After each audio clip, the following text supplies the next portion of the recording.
when you get a VC or an angel, a lot of the aspect of it is like, I'm going to know this person for 10 years. Like, as I invest quite a lot in 2016.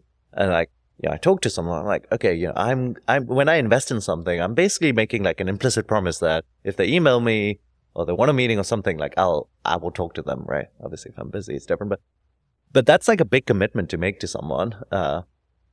When you invest, you're probably like, I'm on the board for 10 years. So that's a huge commitment. So there's all of this kind of rational, like, does the market size make sense? Is the distribution model? But the other side that I think a lot of people miss is this kind of emotional human connection side. My name is Rashad and I'm the producer of the Logan Bartlett Show. Logan said I'm fired if we don't get to 10,000 subscribers by the end of the year. So if you're enjoying this content, please show your support by subscribing so we can keep growing, and more importantly, so I don't lose my job. Now back to the episode. But the other side that I think a lot of people miss is this kind of emotional human connection side. People think of it as like, it's a transaction. I'm going to get this deal done and I'm going to move on. Like, how quickly can I close it? And then like, they just miss out on like, actually like, you should just spend some time like making sure that you like the person, because if you like them, they'll like you, right? Like there's these like obvious relationship building things that at least as an early entrepreneur, I had no idea that that was like in the mix. And I mean, now it seems obvious to me, and maybe it seems obvious to most people.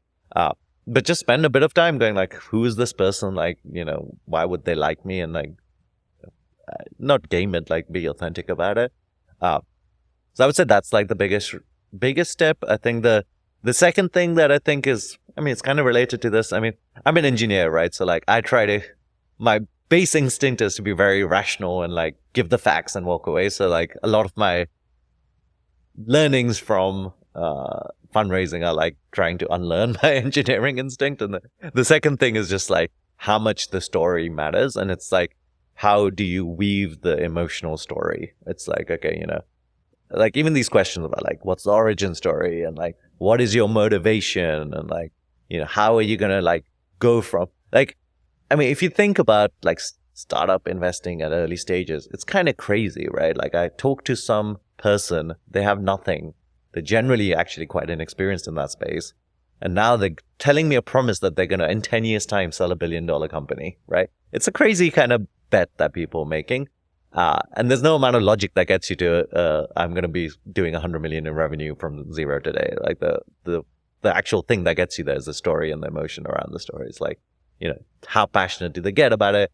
And like some of it is like performative for investors, but also like they need to sell the same story to employees. They need to sell the same story to their customers. So if they can't weave a good investor story, they're probably not going to succeed. I'm sure there's exceptions to everything, but so that's like the other part to it.